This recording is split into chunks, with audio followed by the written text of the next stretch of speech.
3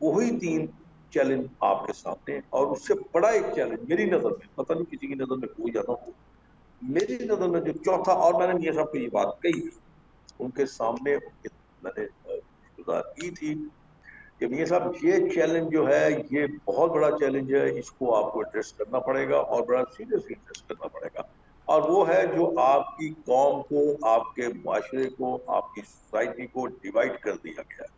جی اس وقت جو آپ کے معاشرے میں ہے وہ نہ صبر ہے، نہ برداشت ہے، بدتمیزی کی انتہا ہے، بد اخلاقی کی انتہا ہے، بے حیائی کی انتہا ہے۔ اس چیز کو آپ نے ایڈریس کرنا ہے، اور لوگ سمجھتے ہیں کہ آپ شاید کر جائیں گے، اس لیے کہ آپ بڑے لو پروفائل پہ رہتے ہیں، سادہ گفتگو کرتے ہیں، اور اپنے بدترین دشمن کو بھی آپ بدتمیزی سے، بد اخلاقی سے آپ نہیں پکارتے، تو پھر لوگ اپنے اس لیڈر سے، اپنے رہنما سے گائیڈ لائن لیتا ہے، جیسا آپ کا رہنما ہوگا، جیسا آپ کا لیڈر ہوگا، آپ بھی ویسا ہی ایکٹ کریں گے۔ اگر آپ شیخ صاحب اچھے ہیں، میں آپ کا اخلاق اچھا ہے، شیخ آپ صاحب میں قطع خوشگوار ہیں، کلامی کر آپ رہی ہوں، برداشت کرتے ہیں، آپ میں صبر ہے، تو لوگ بھی پھر اسی کو دیکھتے ہیں۔ شیخ اب صاحب میں میری قطع اس بات کلامی پہ کر رہی ہوں، آپ نے جو احوال بتایا اس ملک کا، ظاہر ہے یہ ایک بہت ٹرننگ پوائنٹ رہا ہے پاکستان کی سیاسی تاریخ کا۔ جی اس میں اب میاں صاحب جب آئیں گے تو اسٹیبلشمنٹ کے ساتھ تعلقات، کیونکہ میاں صاحب کی سیاست جو ہے وہ اس ایک تھیوری پہ گھومتی رہی ہے، تو کیسے آپ دیکھتے ہیں، کیسے ہوں گے ان کے اسٹیبلشمنٹ کے ساتھ تعلقات؟ نہیں بالکل ٹھیک ہوں گے، میں انشاءاللہ بالکل ٹھیک ہوں گے۔ اسٹیبلشمنٹ کے جو دیکھیں نا، ایک میں پھر یہ بھی آپ کی خدمت میں گزارش کر دیتا ہوں کہ بہت پچھلے دنوں میں ایک بہت ایشو ہوا تھا میاں صاحب کی تقریر کو لے کے، وہ غلط تو انہوں نے کچھ نہیں کہا، بالکل درست کہا، لیکن اس کا جب وہ اللہ ان کو یہ موقع دے کہ چوتھی دفعہ پرائم منسٹر بنے، تو اس کے بعد وہ انشاءاللہ اس وقت کے چیف آف آرمی اسٹاف کو ضرور وہ ایک ریفرنس بھیجیں گے جس میں بتایا جائے گا کہ اس قوم اور ملک کے ساتھ کس کس نے کیا کیا، بالکل اور ٹھیک۔ اس سے ملک کا کتنا نقصان ہوا، اس سے قوم کا کتنا نقصان ہوا، آپ کہاں جا کے کھڑے ہو گئے۔ اسی وجہ سے آپ جب فوکس آپ نے اپنے اصل کام سے ہٹا دیا، پھر آپ کا دشمن آپ پہ ہیوی ہو گیا، آپ کے دشمن نے آپ کے ساتھ پھر سے وہی کام شروع کر دیا، انسرجنسی شروع ہوگی افغانستان کی طرف سے، پھر آپ کا دشمن سر اٹھا کے بیٹھ گیا، یہاں پھر دہشت گردی شروع ہو گئی۔ بہت شکریہ شیخ صاحب، آپ کہہ رہے ہیں کہ میاں صاحب آئیں گے تو سارے سوالات کے جواب ان کی تقریر میں ہوں گے کہ وہ کس طرح کے حالات میں آ رہے ہیں۔ بہرحال ان کی اسٹیبلشمنٹ کے ساتھ تعلقات اچھے ہوں گے۔ جاتے جاتے آپ کو بتاتے چلیں جی کہ نواز لیگ نے ڈپٹی کمشنر کو مینار پاکستان گراؤنڈ میں جلسے کی اجازت کے لیے درخواست جمع کرا دی ہے، اور جب ہم آپ سے بات کر رہے ہیں تب تک ہو سکتا ہے اس درخواست پر ان کو جواب بھی آ گیا ہو۔ بہرحال آج کے لیے اتنا ہی، اپنا بہت سارا خیال رکھیے، اللہ حافظ۔